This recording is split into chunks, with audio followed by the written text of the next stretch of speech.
Сәлеметсіздер ме? Алиева Дидар Алиаскаровна, филология факультеті, қазақ тілі мен әдебиеті кафедрасының аға оқытушысы, педагогика ғылымдарының магистрі, қазақ тілін оқыту әдістемесі пәні бойынша оқылатын дәрістің тақырыбы қазақ тілін оқытудың мақсаттары мен міндеттері. Қазақ тілін оқыту әдістемесі педагогика ғылымының бір саласы болып табылады. Ол өз алдына дербес ғылым, өйткені оның өзіндік зерттейтін нысаны, мазмұны, зерттеу әдістері мен тәсілдері бар. Қазақ тілін оқыту әдістемесін зерттейтіні оның оқыту жолдары мен жағдайлары туралы заңдылықтар. Бұл заңдылықтар педагогика, психология, лингвистика ғылымдарының негізінде жинақталған практикалық тәжірибемен бұрыннан қалыптасқан теориялық қағидалардан, тұжырымдардан шығарылады. Егер нақтылап айтсақ, оқыту әдістемесі мына мәселелерді зерттейді. Бірінші, мақсаттары, яғни не үшін оқыту керек. Екінші, мазмұны, нені оқыту керек. Үшінші, ұйымдастырылуы, қалай оқыту керек. Төртінші, құралдары, ненің көмегімен оқыту керек. Бесінші, оқыту кезінде оқушылардың білімді меңгеру деңгейі, ақыл ойының дамуы мен тәрбиеленуі арасындағы ұштастық мәселелері. Бұл проблемаларды шешу мектепте тәрбие мен білім берудің жалпы мақсаттарын белгілейді. Әдістеменің мынадай міндеттері бар. Бірінші, бастауыш мектеп пен орта мектептегі қазақ тілі пәнінің мақсатын, ерекшелігін, мазмұны мен көлемін, құрылымын, бөліктерінің бір-бірімен ұштасуы мен бірізділігін анықтау, оқу материалдарын сыныптарға бөлу. Екіншіден, оқытудың неғұрлым пайдалы, үнемді және тиімді әдістері мен тәсілдерін, яғни оқытылатын материалдың ерекшеліктері мен оқушылар құрамының психофизиологиялық ерекшеліктеріне байланысты әртүрлі жағдайда қолданылатын әдіс тәсіл варианттарын зерттеу немесе сипаттау. Үшінші, қазақ тілі пәнінен жүйесі нақты белгіленген білім көлемін ғылым негізін, яғни оқушылардың ойдағыдай игеру шарттары туралы мәселелерді талдап шешу, яғни материалды дәл қабылдаудың, айқын түсінудің, оны практикада қолдана білудің шарттары туралы мәселелерді талдау. Қазақ тілі әдістемесі дегеніміз бұл ана тілін ұғынудың заңдылықтарын, тілдің қыры мен сырын балаға үйретудің жолдары мен құралдарын зерттейтін педагогика ғылымының бір саласы. Педагогика ғылымының дидактика саласы оқыту, яғни ұстанымдарын оқуды ұйымдастырудың алуан түрлі әдіс тәсілдерін білімді игертудің ең тиімді, ұтымды жолдарын, іскерлік пен дағдыны қалыптастырудың амалдарын зерттейді.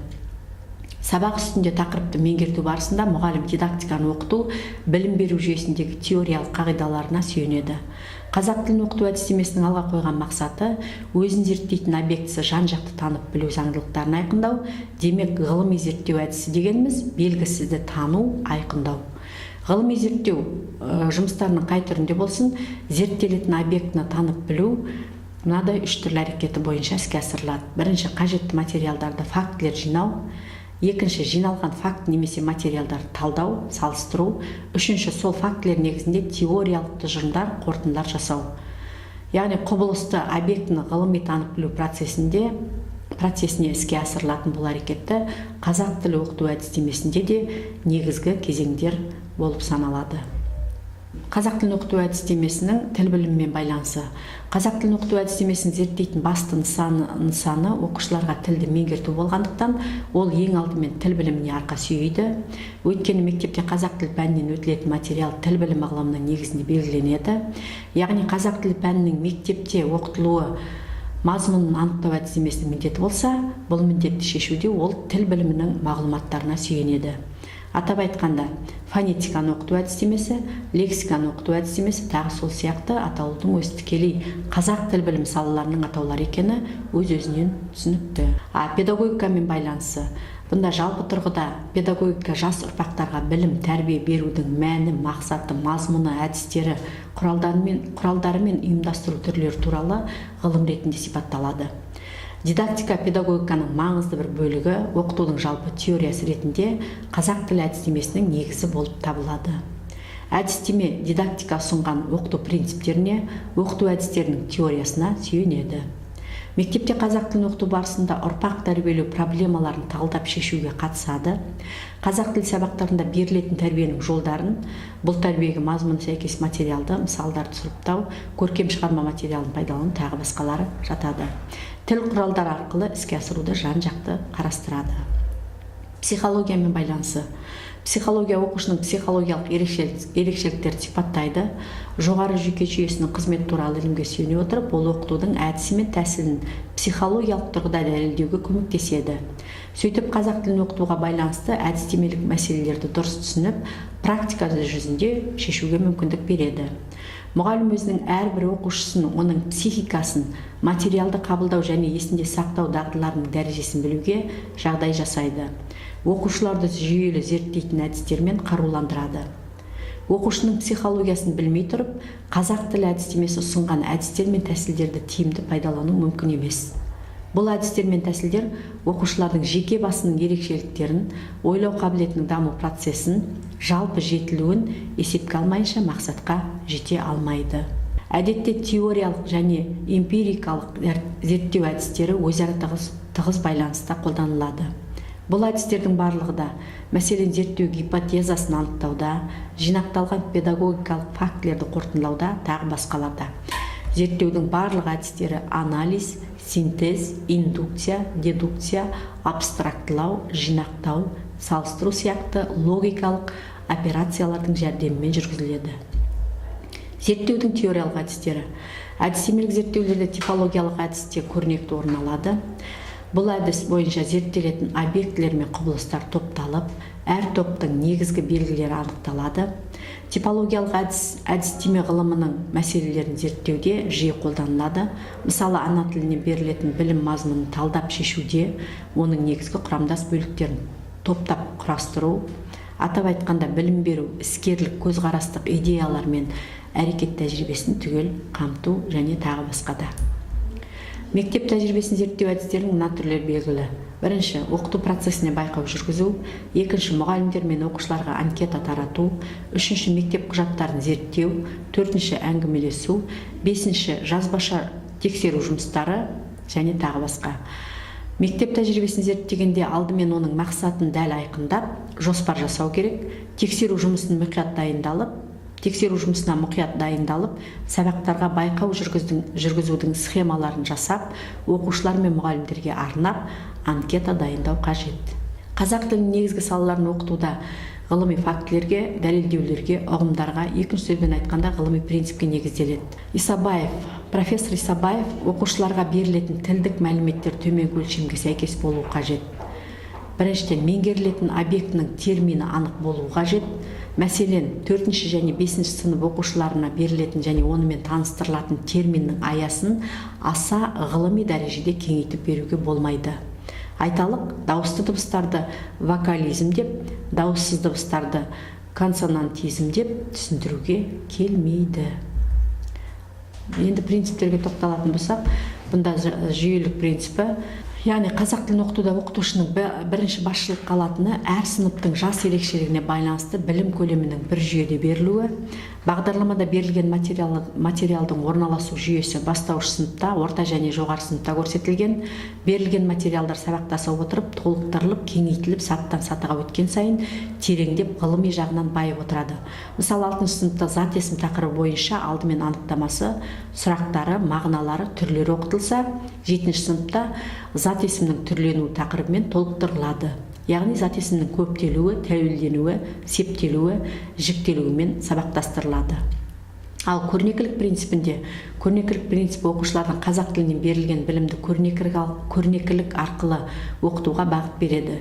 Ең алғаш оқытудағы көрнекілік туралы айтып, құнды пікір қалдырған Каменский болатын. Оның көрнекілік туралы айтқан алтын ережесінде бала сезімі қабылдай алатын нәрселердің барлығын сезім әсерлерін туғыза білдірген жөн.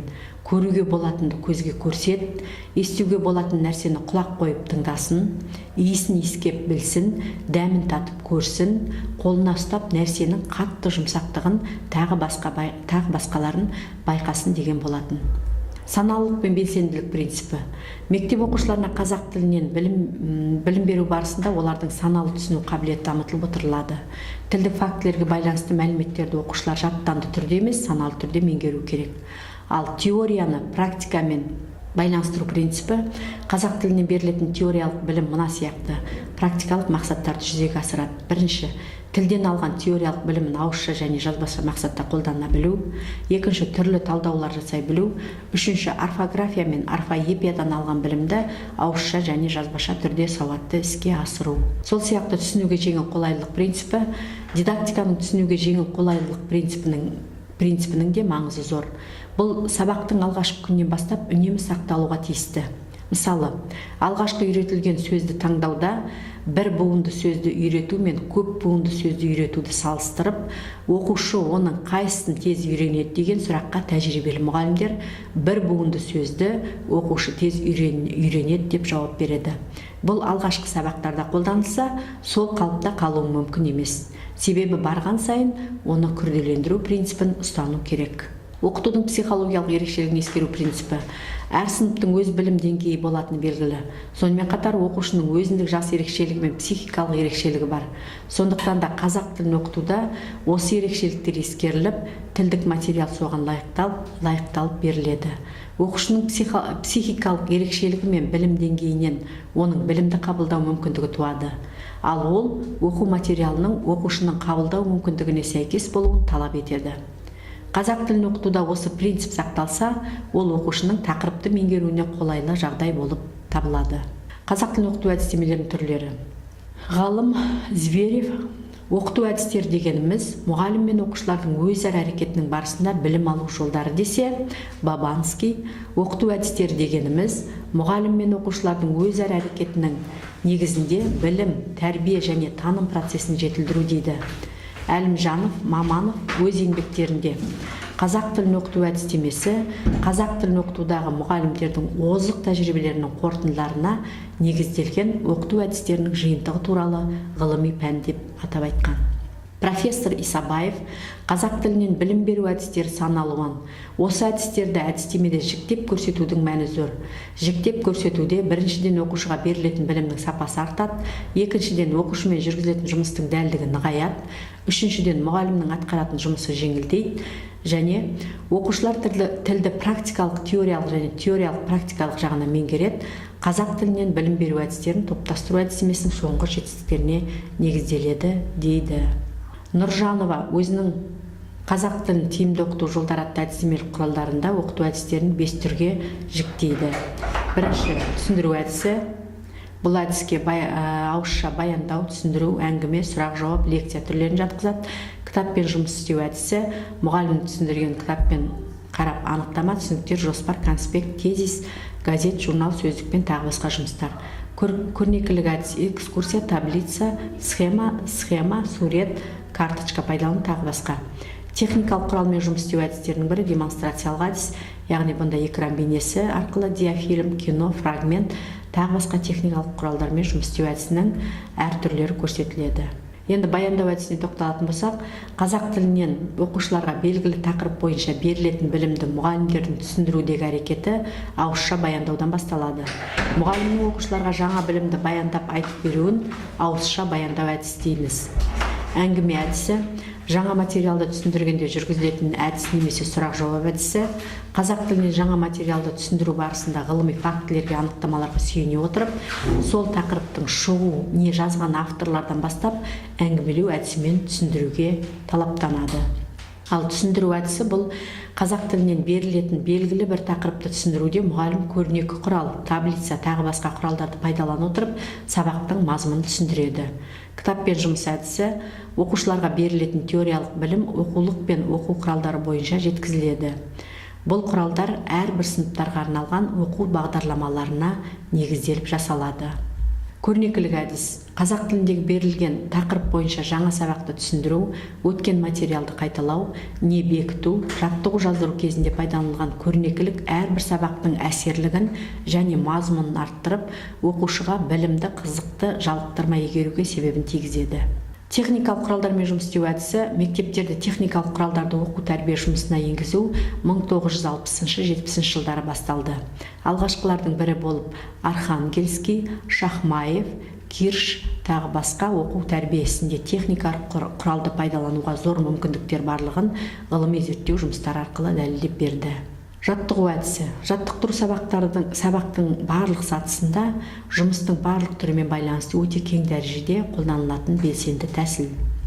Қорыта келе, 21 ғасыр қарыштап дамыған білім ғасыры, бүгінгі жастардың өмірдің өзінен үйренері көп, ақ, сондықтан олар мұғалімге, оның өткізген әрбір сабағына сыни көзбен қарайды. Оларды таңдандыру, қызықтыру үшін әрбір сабақ жаңалық болу керек. Ол мұғалімнің көп ізденісін қажет етеді. Осы орайда Көбеевтің әрине алғырлық та, тапқырлық та, ептілік те, икемділік те, табандылық та қажет.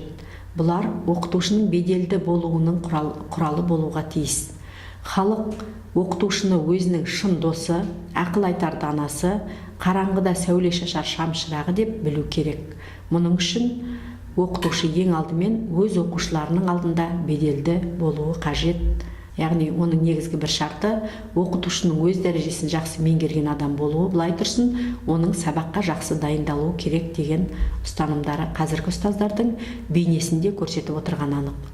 Оқу материалдарын оқушының жас ерекшеліктеріне орай таңдау, олардың мұны толық игерулеріне септігін тигізетіні анық. Ғылым мен техниканың, педагогикалық инновация мен технологияның соңғы жетістіктерін оқушыларға саралап беру мұғалімнің шеберлігін көрсетері анық. Танымдық тақырыптағы материалдар көбірек орындалса, білімнің де құндылығы арта түсер еді. Оқушылардың қазақ халқының рухани байлығы мен заманауи біліммен қаруландыру ұстаздың айнымас мақсаты. Тәрбиелік қуаты берік, білім халықтың болашақ даму бағытын өз айқындауына жол ашады. Ал бұл мемлекеттік тілдің оқытылу сапасы мен оның ұйымдастырылуының түпкі нәтижеге сәйкестік деңгейіне тікелей қатысты. Бұл тілге ұлттық тілдің бірден бір тетігі, тірегі, тіні деп қарауды қажет етеді.